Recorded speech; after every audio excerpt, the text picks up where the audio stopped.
அஸ்ஸலாமு அலைக்கும் வரஹ்மத்துல்லாஹி தஆலா வபரகாத்துஹு. அல்ஹம்துலில்லாஹ். அன்புக்கும் மன்னியத்திற்கும் உரிய அல்லாஹுவின் நல்லடியார்களே, அருமை சகோதரர்களே, அல்லாஹ்வுடைய அளப்பெரும் கருணையினால் நாள்தோறும் சில நபிமொழிகளை அறிந்து வருகின்றோம். அந்த அடிப்படையில் இன்றைய நபிமொழி என்னவென்றால், சொர்க்கத்தினுடைய 8 வாசல்களிலிருந்தும் அழைக்கப்படக்கூடிய 7 வகையான மனிதர்களை பற்றி உங்களுக்கு சுருக்கமாக சொல்ல இருக்கிறேன். ஹஜ்ரத் ரசூலுல்லாஹி ஸல்லல்லாஹு அலைஹி வஸல்லம் வரக்கூடியதாக ஹஜ்ரத் அபூ ஹுரைரா ரலியல்லாஹு தஆலா அன்ஹு அறிவிக்கிறார்கள். புகாரி ஷரீஃபினுடைய 1897 ஹதீஸாக பதிவு செய்யப்படுகிறது. இந்த ஹதீஸிலே பெருமானார் ஸல்லல்லாஹு அலைஹி வஸல்லம் அவர்கள் 2 வகையான நபர்களை பற்றி கூறுகிறார்கள். சொர்க்கத்தினுடைய 8 வாசல்களின் பக்கமாக அழைக்கப்படக்கூடிய மனிதர்கள். முதலாவது சொன்னார், மன் அன்ஃபக ஸௌஜைனி ஃபீ ஸபீலில்லாஹ் நூதிய மின் பாபில் ஜன்னா. எவர் அல்லாஹ்வுடைய பாதையிலே ஒரு ஜோடியை செலவு செய்கின்றாரோ, வழங்குகின்றாரோ, அவர் சொர்க்கத்தினுடைய எல்லா வாசலிலிருந்தும் அழைக்கப்படுவார் என்று சொல்லிவிட்டு பெருமானார் சொல்வாங்க, யா அப்துல்லாஹ் ஹாதா ஹைர், அல்லாஹ்வுடைய அடிமையே இந்த சிறந்த பாக்கியம் என்பதாக நபி அவர்கள் சொன்னார்கள். இந்த செய்தி இன்னொரு ஹதீஸிலே விரிவாக சொல்லப்படுகிறது. அதாவது அபூ உமாமத்துல் பாஹிரி அவர்கள் அறிவிக்கிற ஹதீஸிலே கூட இந்த விஷயம் தெளிவாக சொல்லப்படுகிறது. மன் அன்ஃபக ஸௌஜைனி ஃபீ ஸபீலில்லாஹி அஸ்ஸ வஜல் ஃபஇன்ன லில்லாஹி ஃபஇன்ன லில் ஜன்னதி ஸமாலித அபுவாபின் யுத்கிலுல்லாஹு அஸ்ஸ வஜல் மின் ஐயி பாபின் ஷாஅ மின்ஹல் ஜன்னா. அதாவது சொர்க்கத்திலே 8 வாசல்கள் இருக்கின்றது. எந்த மனிதர் அல்லாஹ்வுடைய பாதையிலே ஒரு ஜோடியை தர்மம் செய்கிறாரோ, ஒரு ஜோடினா 2 ஒட்டகம் அல்லது 2 குதிரை இருப்பதாக ஒரு ஜோடியை தர்மம் செய்கின்றாரோ, அவர் இந்த சொர்க்கத்தினுடைய 8 வாசல் பக்கமாக அழைக்கப்படுவார். சொர்க்கத்துல 8 வாசல் இருக்கு. அந்த 8 வாசலிருந்து மலக்குகள் கூப்பிடுவார், அழைப்பார்கள். அவர் எந்த வழியில வேணுமான் நுழைந்து கொள்ளட்டும் என்பதாக பெருமானார் சொல்வாங்க. இது முதலாவது மனிதர். அந்த மேலே சொன்ன இந்த அபூ ஹுரைராவுடைய 2வது அபூ ஹுரைரா இருக்கிறார்கள். அந்த ஹதீஸ்ல 2வது மனிதர் யாருன்னு சொன்னால், ஹதீஸ்ல வருகிறது, பெருமானார் ஸல்லல்லாஹு அலைஹி வஸல்லம் சொன்னாங்க, ஃபமன் கான மின் அஹ்லி ஸலாத்தி துஆய மின் பாதி ஸலாத். எவர் இந்த உலகத்துல அதிகமாக தொழுகையாளியாக இருந்தாரோ, அதிகமாக நஃபிலான தொழுகை நிறைய தொழுதுகிட்டு இருக்காரு, தொழுகையாளியாக இருந்தாரோ, அவர் தொழுகையின் வாசல் பக்கமாக அழைக்கப்படுவார். 8 வாசல் இருக்கா இல்லையா? இந்த ஹதீஸ்ல பெருமானார் விளக்கமா சொல்றாங்க. யார் இந்த உலகத்தில் அதிகமாக தொழுகையாளியாக இருந்தார்களோ அவங்க பாபு சலா, தொழுகையின் வாசலில் வாசல் இருக்கும், அந்த பக்கமாக என்ன செய்வாங்க, மலக்கள் அழைப்பார்கள். ஒமன் கான மின் அஹ்லில் ஜிஹாதி துஆய மின் பாபில் ஜிஹாத். யார் அல்லாஹ்வுடைய பாதையில தன்னுடைய உடலாலும் உயிராலும் பொருளாலும் தியாகம் செய்தார்களோ அவங்க என்ன செய்வாங்க, அந்த மனிதர்களை மலக்கள் கூப்பிடுவாங்க, பாபுல் ஜிஹாத், ஜிஹாதுடைய வாசல் பக்கமாக கூப்பிடுவாங்க, எந்த பக்கம் வாங்க என்பதாக. அதே மாதிரி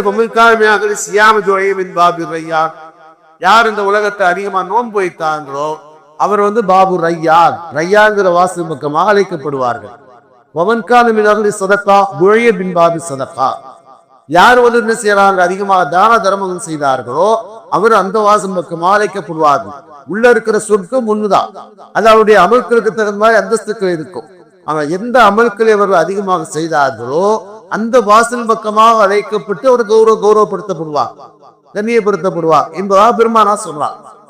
அப்ப கால் அபூபக்கர், அந்த சபையில் அபூபக்கர் சித்திக் அவங்க கேட்டாங்க, பி அபி அன்த உம்மி யா ரசூலல்லாஹ், அல்லாஹ்வுடைய தூதரனுடைய தாயும் தந்தையும் தங்களுக்கு அர்ப்பணமாகட்டும். இது என்ன செய்யறாங்க? அன்பாக சொல்லக்கூடிய வார்த்தை சொல்லிவிட்டு சொன்னாங்களாம், மா அலா மன் துய மின் தில்கல் அபுவாபி மின் லருஹா. அல்லாஹ்வுடைய தூதரே, இந்த 8 வாசல் பக்கமாக அழைக்கப்படுகின்ற பாக்கியம் ஒருவருக்கு கிடைத்தால் அது எந்த சிரமமும் இல்லையே. அது எவ்வளவு பெரிய பாக்கியம்! எல்லா வாசல் பக்கமாக அழைக்கப்படுவது எவ்வளவு பெரிய பாக்கியம்! அப்படி ஒருவர் அழைக்கப்பட்டால் அது சிரமம் இல்லையே, அது நல்ல விஷயம் தானே என்பதாக சொல்லிவிட்டு அவங்க சொன்னாங்களா, அல்லாஹ்வுடைய தூதரே, அப்படி எல்லா வாசல்களிலும் இருக்கின்ற அந்த மலக்குகள் எல்லாம் இந்த பக்கம் வாருங்க, இந்த பக்கம் வாங்க என்பதாக அழைக்கப்படுகின்ற யாராவது ஒருவர் இருக்கிறார்களா என்பதாக கேட்டார்களா. அப்ப பெருமானார் ஸல்லல்லாஹு அலைஹி வஸல்லம் சொன்னாங்க, قال நாம் வர்ஜு அன் தகூன மின்ஹும், அவர்களில் நீங்களும் ஒருவராக இருப்பீர்கள் என்பதாக நான் நம்புகிறேன் என்பதாக ஹஜ்ரத் ரசூலுல்லாஹி ஸல்லல்லாஹு அலைஹி வஸல்லம் சொன்னார். அப்படின்னா என்ன? சொர்க்கத்துடைய 8 வாசல் பக்கமாக அழைக்கப்படுகின்ற ஒருவரை பெருமானார் அடையாளம் காட்டுகிறார் என்று சொன்னார். இந்த அபூபக்கர் சித்திக் ஒரு அடையாளம் காட்டுறாங்க. அப்ப இந்த ஹதீஸ்ல 2 விஷயங்கள் வருது. அப்ப அபூபக்கர் சித்திக் அவங்க அந்த பாக்கியத்தை பெற்றவர் என்பது ஒரு செய்தி. அல்லாஹ்வுடைய பாதையில யார் ஒரு ஜோடி ஒட்டகத்தையோ குதிரையோ அல்லாஹ்வுடைய பாதையை தர்மம் செய்தார்களோ இவர்களுக்கு இந்த பாக்கியம் கிடைக்காது. இது 2வது செய்தி. சொல்றாங்க, ஈமான் இறை நம்பிக்கை இப்படி இருக்குமானால் அவருக்கு சேருது, அந்த பாக்கியம் கிடைக்கின்றது. ஹதீஸிலே வருகிறது, சாமி தில்லாஹுத்தன் அறிவிக்கிறாங்க, புகாரி ஷரீஃபினுடைய 3435வது ஹதீஸ். பெருமானார் ஸல்லல்லாஹு அலைஹி வஸல்லம் சொன்னாங்க, மன் ஷஹித அல்லாஹ் இலாஹ இல்லல்லாஹ் வஹ்தஹு லா ஷரீக லஹு வ அன்ன முஹம்மதன் அப்துஹு வ ரசூலுஹு. தகுதியாக அல்லாஹ்வுக்கு அறிவிக்கம் இல்லை, பெருமானார் ஸல்லல்லாஹு அலைஹி அவர்கள் அல்லாஹ்வுடைய தூதராகவும் அடியாராகவும் இருக்கிறார் என்பதாக ஒருவர் ஈமான் கொண்டார், ஒருவர் சாட்சி சொல்றார். அடுத்து இன்ன ஈசா அப்துல்லாஹி வ ரசூல், யார் அடுத்து என்ன சொல்றாரு? அந்த ஈசா அலைஹிஸ்ஸலாம் அவர்கள் அல்லாஹ்வுடைய அடியாராகவும் அல்லாஹ்வுடைய தூதராகவும் இருக்கிறார்கள்.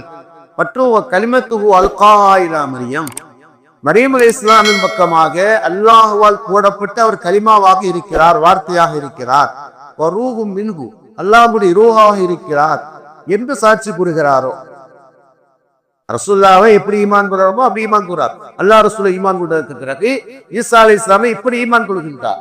அவங்க என்ன செய்றாங்க? அல்லாஹ்வுடைய அடியா, அல்லாஹ்வுடைய தூதர், அல்லாஹ்வுடைய கலிமா, அல்லாஹ்வுடைய ரூஹ் என்பதாக சாட்சி கூறுகிறாரோ. வல் ஜன்னத்து ஹக்கு வன் நாரு ஹக்குன், சொர்க்கம் உண்மை நரகம் உண்மை என்பதாக யார் நம்புகின்றாரோ சாட்சி கூறுகிறாரோ, அதுஹலகுல்லாஹு ஜன்னா அலா மாகான மினல் அமலி மின் அபுவாபில் ஜன்னத்தி சமானியத்த ஐயுகாஷா.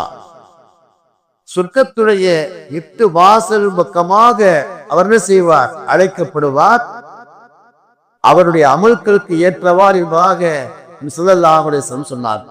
அவர் எந்த அளவுக்கு அமல் செய்தாரோ அந்த அமல்களுக்கு ஏற்றவாறு சொர்க்கத்துடைய 8 வாசலமாக அழைக்கப்பட்டு அவர் சொர்க்கத்திலே நுழைவிக்கப்படுவார் என்பதாக ஹஜ்ரத் ரசூலுல்லாஹி ஸல்லல்லாஹு அலைஹி வஸல்லம் சொன்னார்கள். இது 3வது காரியம். 4வதாக சொல்றாங்க, சில அமல்களின் மூலமாக அவர் சொர்க்கத்தை பெறுகின்றார். அந்த சொர்க்கத்துடைய அந்த 8 வாசல் பக்கமாக அழைக்கப்படுகிறார். அது யாரு? சாமித்தை அவங்க அறிவிக்கிறாங்க.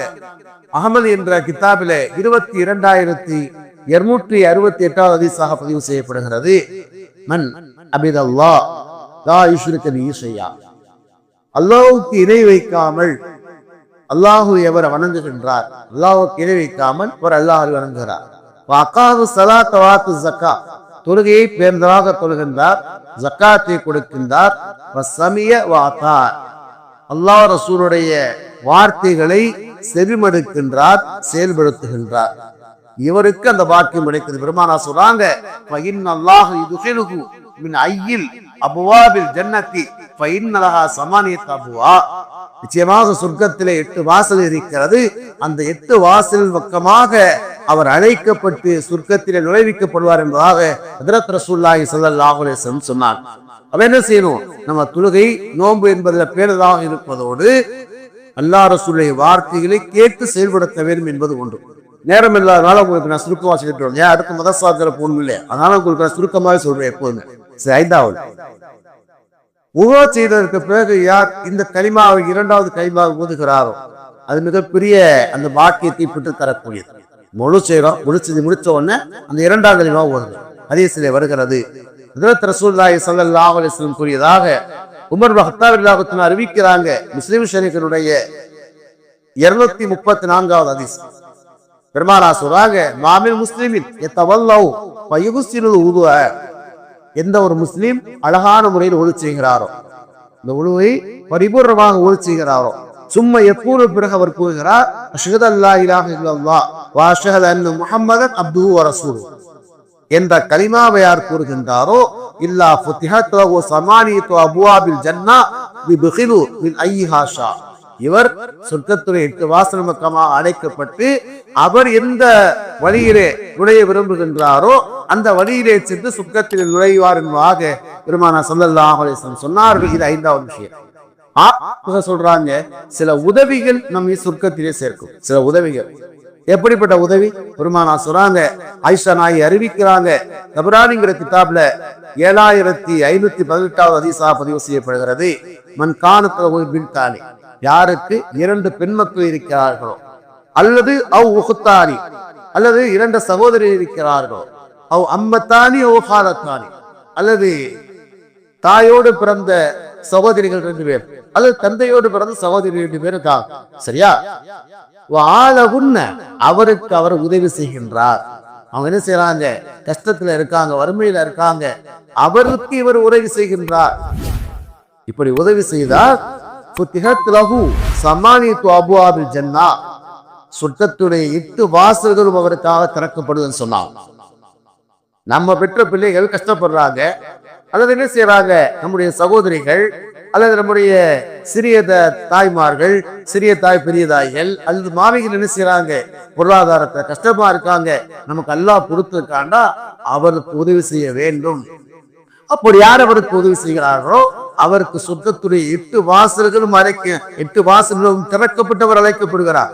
அது மட்டுமல்ல, பெருமானார் அவர் அந்த ஹதீஸ்ல இன்னொரு செய்தி சொல்றாங்க, யா இபாதல்லாஹ், அங்க இருக்கக்கூடிய அடியார்களை பார்த்து சொல்றாங்க, யா இபாதல்லாஹ், அல்லாஹ்வுடைய அடியார்களே. அங்க இருக்கக்கூடியவங்களுக்கு சொன்னாங்க, உலகத்தில் எல்லா மக்களுக்கு சொல்றாங்க, யா இபாதல்லாஹ், அல்லாஹ்வுடைய அடியார்களே, ஐரூஹு, அப்படி ஒருவர் இருந்தால் அவருக்கு நீங்கள் உதவி செய்யுங்கள். அப்படி இருந்தால் அவருக்கு நீங்க உதவி செய்ய என்ன சொல்றாங்கன்னா, அவர் உதவி செய்யறாரு, அதே நேரத்தில் அவர்னால ஒரு நிரப்பாவும் உதவி செய்ய முடியாத நிலைமையில் அவர் இருந்தால் அவருக்கு நீங்க உதவி செய்ய சொல்றாங்க. என்னுடைய நாற்படாம் மாதிரி உதவி செய்யற மாதிரி கண்டிஷன் இருக்கிறேன், நான் உதவி செய்யறேன், என்னால முடிஞ்சளவு நான் செய்யறேன், ஆனா இன்னும் நிரப்பமா வந்து செய்ய முடியல அப்படின்னா இதை சொல்றாங்க, மற்றவர்கள் அவருக்கு உதவி செய்வதாக சொல்லுவாங்க. சொல்லிவிட்டு சொல்லுவாங்க, நான் இபாதல்லாஹ், யா இபாதல்லாஹ் ஓ தூகு, அல்லாஹ்வுடைய அடியார்களே அவருக்கு நீங்கள் கொடுங்கள், யா இபாதல்லாஹ் அக்ரிலூஹு, அல்லாஹ்வுடைய அடியாரை அவருக்கு கடன் கொடுங்கள் சொல்லுவாங்க. 6வது செய்தி. 7வதாக எழுதுகிறார்கள், ஒரு பெண்மணி சொர்க்கத்துடைய 8 வாசல் பக்கமாக அழைக்கப்படுவார். எந்த பெண்மணி? பெருமானார் ஸல்லல்லாஹு அலைஹி வஸல்லம் கூறுகிறார்கள், ஹஜ்ரத் அபூ ஹுரைரா ரலியல்லாஹு அன்ஹு அறிவிக்கிறாங்க, தபரானியிலே 4715வது ஹதீஸா பதிவு செய்யப்படுகிறது, ஐயுமா இம்ராத்தின், எந்த பெண்மணி இத்தகத் ரப்பஹா, அவருடைய ரப்பை பயந்து நடக்கின்றாரோ, தன்னுடைய ரப்பை பயந்து நடக்கின்றாரோ, வஹஃபிலத் ஃபர்ஜஹா, தன்னுடைய அபத்தை பாதுகாத்துக் கொண்டாலோ, ஃபஅதாத்து ஜௌஜஹா, தன்னுடைய கணவனுக்கு கீழ்ப்படிந்து நடந்தாலோ, ஃபுத்திஹலஹா ஸமானியத்து அப்வாபில் ஜன்னah, அவளுக்காக சொர்க்கத்துடைய 8 வாசல்களும் திறக்கப்படுகிறது. கீழலஹா, அவளிடத்திலே சொல்லப்படும், உதுகுலி மின் ஹைஸு ஷியத்தி, எந்த வாசல் பக்கமாக வேண்டுமானு நுழைந்து கொள் என்பதாக அவருக்கு சொல்லப்படும் என்பதாக ஹஜ்ரத் ரசூலுல்லாஹி ஸல்லல்லாஹு அலைஹி வஸல்லம் சொன்னார். ஒரு தேச பெருமானார் இப்படி சொல்வார், மன் ஸல்லத்த ஹம்ஸஹா, எந்த பெண்மணி 5 நேரம் தொழுகின்றாரோ, வஸாமத் ஷஹரஹா, ரமலானுடைய மாதத்திலே நோன்பை நோற்றாரோ, அது மாதிரி மன் ஸல்லத் ஹம்ஸஹா வஸாமத் ஷஹரஹா வஅதாத் பாலத்தஹா, தன்னுடைய கணவருக்கு கீழ்ப்படிந்து நல்லா தொடர்ந்தாரோ, வஹஃபிலத் பர்ஜஹா, தன்னுடைய மறைவிடத்தை அபத்தையவள் பாதுகாத்துக் கொண்டாலோ, அவள் சொர்க்கத்துடைய 8 வாசல் பக்கமாக எதிரே நுழைந்து கொள்ளட்டும். சொர்க்கத்துடைய 8 வாசல்கள் இதிலே ஒரு நாள் உடைந்ததற்காக சொன்னார். அப்ப அந்த இந்த பெண்மணியிடத்திலே 5 வேளை பேர்தலாக பொருந்து ரமதானுடைய மாதத்தில் அந்த நோன்பை நோற்று ஒருவேளை அந்த நோன்புல கலாவானாவது கூட என்ன செய்ய கலாவை செஞ்சிடும். அது வரக்கூடிய ஜும்மா விரிவா சொல்ல இருக்கிறது. அப்ப என்ன செய்யறது, அந்த ரமலானுடைய நோன்பை முழுமையாக நோற்று தன்னுடைய கணவனுக்கு அவள் கீழ்ப்படிந்து நடந்து தன்னுடைய கற்பை பாதுகாத்துக் கொண்டாலோ இவள் இந்த பாக்கியத்தை பெறுவதாக ரசூலுல்லாஹி ஸல்லல்லாஹு அலைஹி வஸல்லம் சொன்னார். அதனால நம்முடைய வாழ்க்கையில நாம் இந்த கேட்ட என்ன செய்யறது, மொத்தம் 8 விஷயங்கள் 7 விஷயங்கள் சொல்லியிருக்கேன். அது 6 விஷயங்கள் பொதுவாக எல்லாரும் கடைபிடிக்கக்கூடியது, ஒரு விஷயங்களா பெண்கள் வரை கடைபிடிக்கக்கூடியது. நம்முடைய வாழ்க்கை என்ன செய்யும், இந்த 6 விஷயங்களை நாம் கடைபிடிக்க வேண்டும். நம்முடைய வீட்டில் இருக்கக்கூடிய அந்த பெண்களை 7ஆவது விஷயத்தை என்ன செய்யணும் சொல்லி கடைபிடிக்க வைக்க வேண்டும். அல்லாஹ் தஆலா இந்த அமல்களை செய்து சொர்க்கத்துடைய 8 வாசல்களும் நம்ம அழைக்கப்பட்டு நாம் விரும்புகின்ற வழியில சொர்க்கம் சொல்ல பாக்கியத்தை அல்லாஹ் தஆலா வழங்குவானாக. அல்ஹம்துலில்லாஹி ரப்பில் ஆலமீன். சுப்ஹானல்லாஹி வபிஹம்திஹி அஷ்ஹது அல்லா இலாஹா இல்லா அன்த அஸ்தக்ஃபிருக வ அத்தூபு இலைக். ஆமீன். சுப்ஹான ரப்பிக ரப்பில் இஸ்ஸத்தி அம்மா யசிஃபூன் வ ஸலாமுன் அலல் ஹம்துலில்லாஹி ரப்பில் ஆலமீன்.